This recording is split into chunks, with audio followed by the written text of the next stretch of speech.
The next poem we'll be looking at is Ozymandias, great poem by Shelley. Bit of a classic and then some. So we look at the structure first of all. Obviously it's set in a sonnet, so the poet has a certain amount of things to say here and really wants to encapsulate it in a very punchy and powerful way. So we can actually jot that down straight away. That's very short and powerful. The enjambment obviously is used to actually make us consider some of the materials that obviously are used, and then the way that things are fading down here, obviously making us end on that last word and consider it. And the caesura there as well just kind of really breaks us. Nothing beside remains, full stop, and so we really have to stop and consider that element in the poem, which helps us with understanding the meaning, etc. Also, one of the other things that we've got is in the structure we've got the multiple characters, which is quite interesting. So we've got this so we've obviously got the person talking, which we presume is Shelley, and that's the I there, and then you've got the traveller who actually speaks, and then you've got Ozymandias who actually speaks and says etc, etc. Sorry, who actually says obviously the elements around here.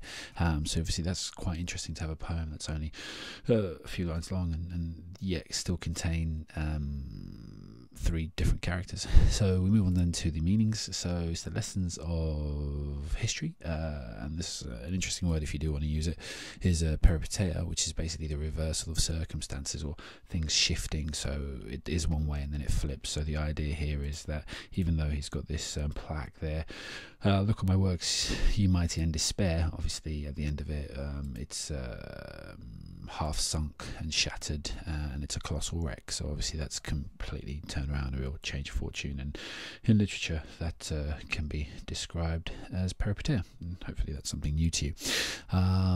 So the meaning then obviously is pride. You've got the vanity of this person there, obviously, and what they think of themselves and how great they are, etc. And then obviously the fall that they suffer as a result.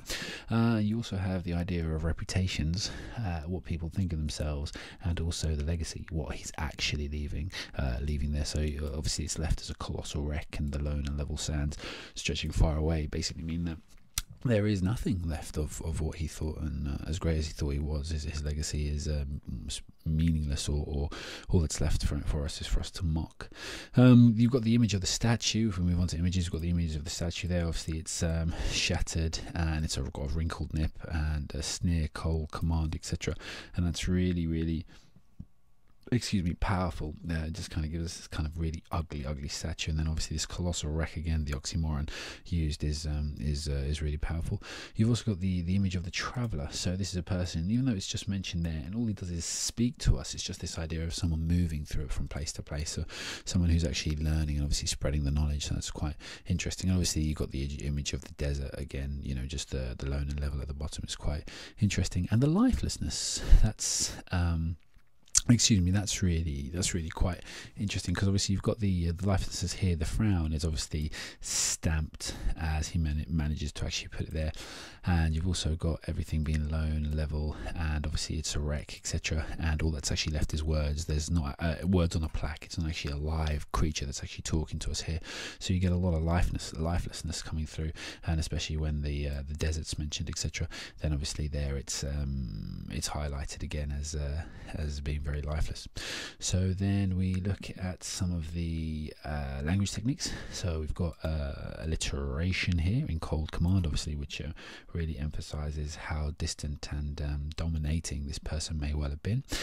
We've got the words of others, obviously. So you've got the words of the traveller coming through there, and the words of Ozymandias there.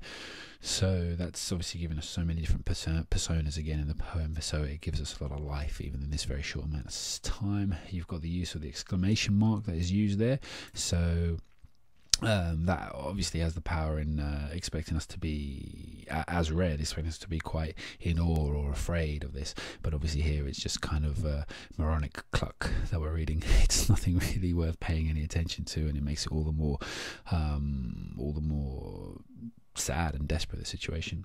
You also have the oxymoron, which we did mention earlier in the colossal wreck, which just offers us a great contrast in showing us how it's not as Ozymandias intended it to be.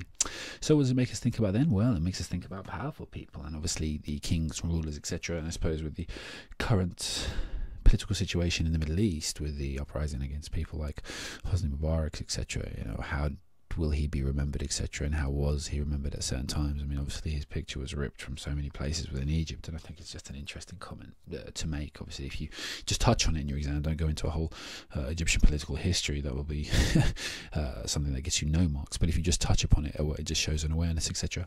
Gives us the idea of travel and the kind of things that we see when we go to other countries, and obviously what we learn from people that we meet, and obviously places and things that we can actually pick up. And then probably most importantly, we've got this idea of a repeated history, because here we have and again, I'm referencing Mubarak here. You have the situation of Ozymandias, which is supposed to be kind of built on the tale of Pharaoh or Ramses, etc. And then obviously you've just got these great people, these people who think they're great and all powerful, and obviously they aren't well remembered. And again, it's happened again, and probably in the future it'll happen again and again and again. And I'm sure from history you can pick up a load of your own examples, etc. But a really short, punchy poem, which has a lot of lessons in it.